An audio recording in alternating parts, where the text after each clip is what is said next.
On to the main topic, part one of the Strikeforce Masters Launch podcast retrospective. In part one, I'm going to talk about why the Masters Launch podcast was magic, in my mind at least, and then the beginnings of it and how things progressed throughout. Not sure how many parts I'll do, at least 2 parts, maybe 3. We'll see. It's going to depend on how much I remember. Now, to me, the Masters Launch podcast was magic because Chewburger84 and I were so different. I mean, he was a spender, probably a dolphin level.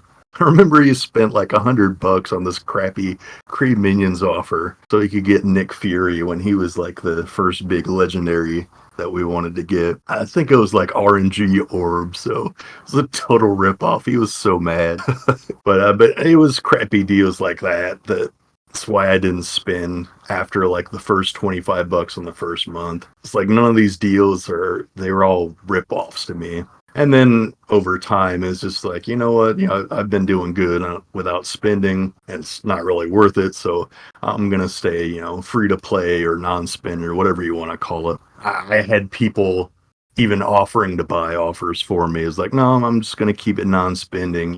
Show how well you can do if you manage everything as well as you can. I even ended up passing on the 1,000 power cores for $1 offer they did in the later days. Another way we're different was Chew was definitely the people person.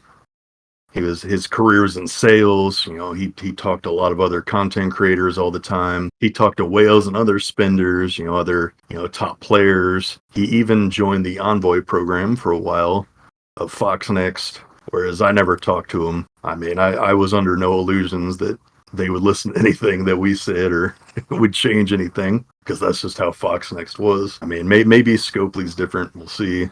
Whereas me, I would talk to a few other content creators now and again. I did get a few offers to do some collaborations, but with how my schedule was, I couldn't really make anything work. So I pretty much only other really did content with Chew on the podcast. And I was fine just, doing my own thing and then come together to do the podcast each week.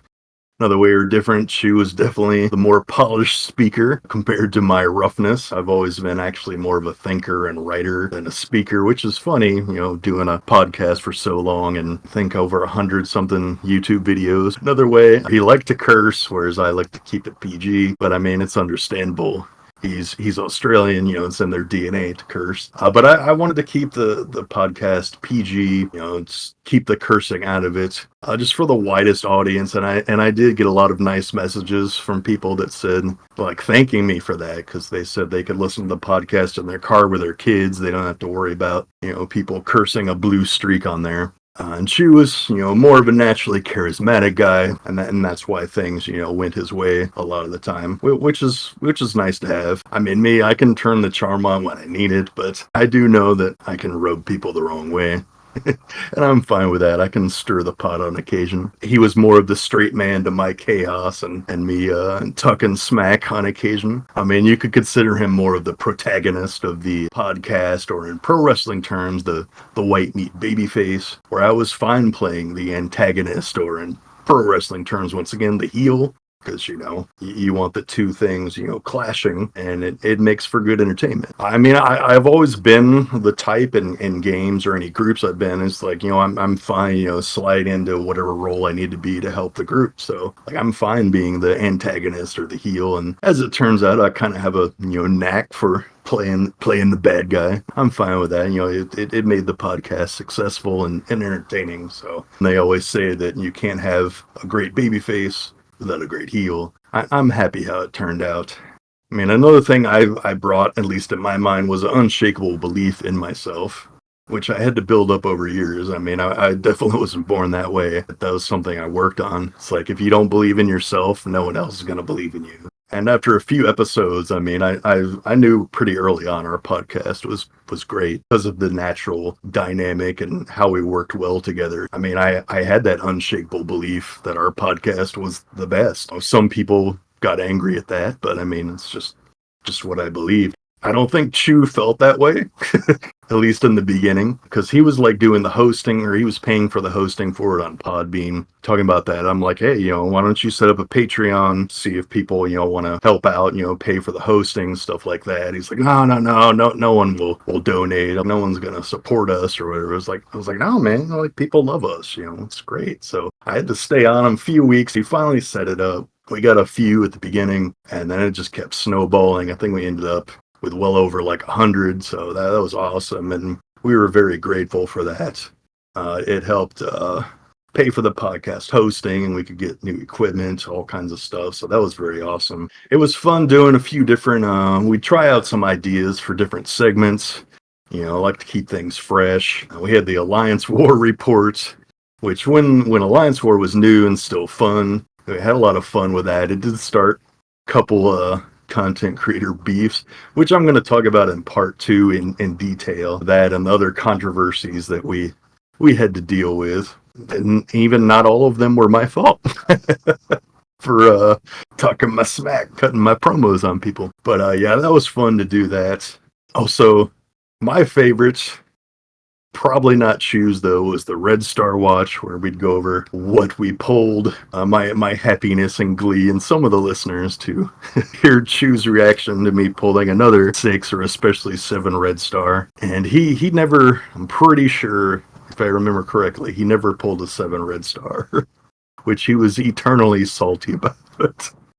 So it got to the point where I just want to pull another 7 Red Star, not for the power, but just to hear the funny reaction from Chu. So Chu was also legendary for his rants. It didn't take long for me to pretty much figure out that I wasn't going to be lucky to get a word in edgewise once he started going on a rant. So I took to going and doing my Blitz milestones while he was in the middle of his rants. Because yes, back in those days, we actually had to play our Blitz matches. We didn't have the sim. And to finish out this part 1 of the retrospective, I'm going to talk about how the podcast got started. I was a day 1 global launch player, as was Chu, and I was just stuck in some crappy alliance. There are people that were just jumping lanes, all kinds of stuff in raids. It was just a total mess. I was like, okay, I want to join an alliance that's more structured and get things done, because I want to play this game pretty seriously and accomplish things. So I don't even remember how I found it, but I ended up joining the Sigma cluster. I ended up in Sigma 6, I believe, was the first alliance. Alliance leader was Darth Longstride. He was super awesome. He ran things great. So I think I first came to his notice where I was doing really good in raids, even, not spending. We were just talking in Discord, I think, one day, and this is before I was doing the videos. I had tried doing some YouTube stuff before, not gaming, just, I could never figure out what I wanted to do on YouTube, so I would just try some different things. Nothing really caught on. I just mentioned, I have a YouTube channel, but everybody's like, hey, you should do videos. I'm like, okay. So I tried doing a few videos. He was very awesome that he shared it with a lot of people. Actually was getting thousands of views on my videos, so I was always thankful to him for that. So that was going pretty good. And then Chu messages me. He's like, hey, I was thinking about starting a podcast about the game. Would you be interested? I was like, I don't know. He's like, I didn't know anything about podcasts. I'd never done one. I was like, I've never done one. Let me think about it. So I thought about it for a few days. And I was like, I'll try it, and get some extra exposure. Might be fun. So we did that first episode, and I guess both of us thought it was good enough to keep going. And then we just built up over time and did better and better. We got all the awesome reviews. I remember reading those. That was always another fun thing to do, was reading our reviews each week. We had tons of awesome fans. I really love that. That was one of my favorite things to do each week.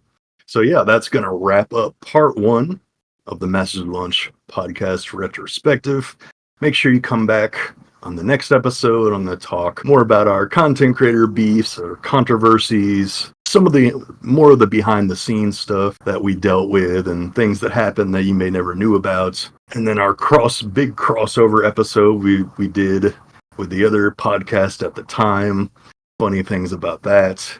and whatever else I can think of. I'm sure people will remind me of stuff. I'm actually going to go watch some of my old videos and see if I can find some of the old podcasts to see if I can remember more stuff.